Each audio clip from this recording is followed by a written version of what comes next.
Cool. So, I mean, I think that's a special thing to have because he's on one side doing the auto repair, and you guys got the custom side. So, I guess in a way, you kind of share customers in between you as well, because probably people coming in, fixing their cars, seeing what you guys are doing.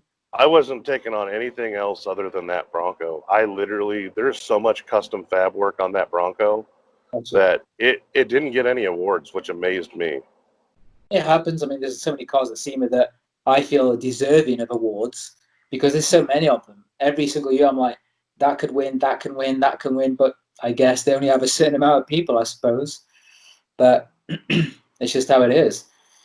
So you built that car, it got you to SEMA. And I ended up taking it back the next year. Oh, you because I did? didn't finish the paint. Because I ended up not being able to paint it with the graphics I wanted to do. I didn't have the time. So we showed up in primer with no hood, but it showed off the intake so well because there's, like we had that cool clamping, the intake I made with all the clamps around it, and they were everywhere. Awesome. It made sense. Then you show the product, shows what you guys can do. It's perfect. So within that time then, so you carry on working inside this garage as Son of a Thing customers. And is it then the plan was to build a vehicle each year, or you were taking a few clients a year? How did that kind of keep I didn't take any other clients. I ended up working that Bronco for 2 years without pay. Gosh. Yeah, my wife was helping support me and, pay for the food and, housing and stuff like that. But I did that Bronco for free, and I brought other apprentices on, other guys that I was helping. They started helping on the project, and that's one of the guys I have with me now. That's cool.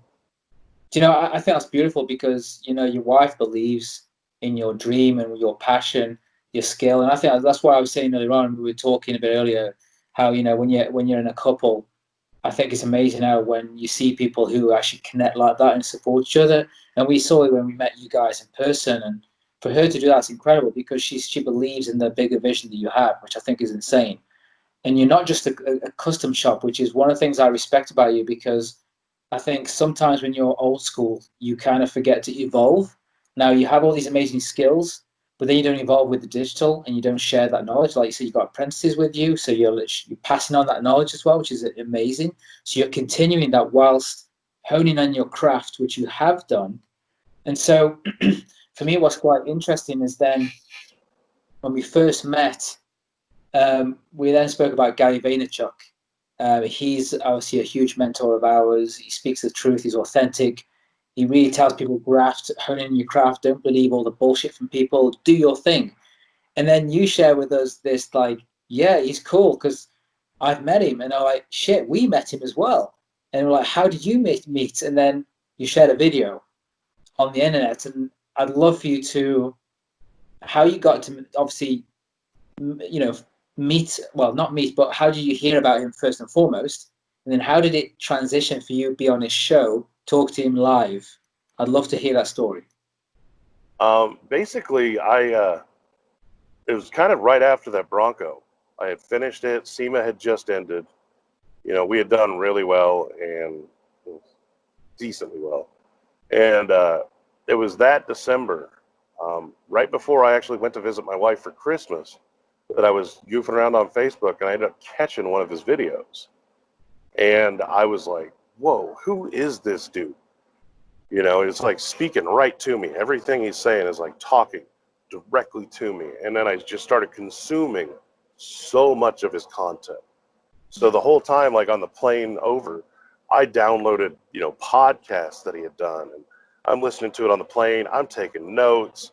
The whole time I'm up there hanging out with the wife, and we went to Paris, for Christmas, and she's getting annoyed because I'm going to bed listening to Gary Vee, because it was the newest, hottest thing for me. And then I started paying attention to like his newest podcasts and stuff like that. And I was like, I just decided at that moment I was going to be a media marketing company. I was like, this is the direction I need to push. This is the direction I need to go. So I just started going, okay, what sponsors have I worked with? Who can I help?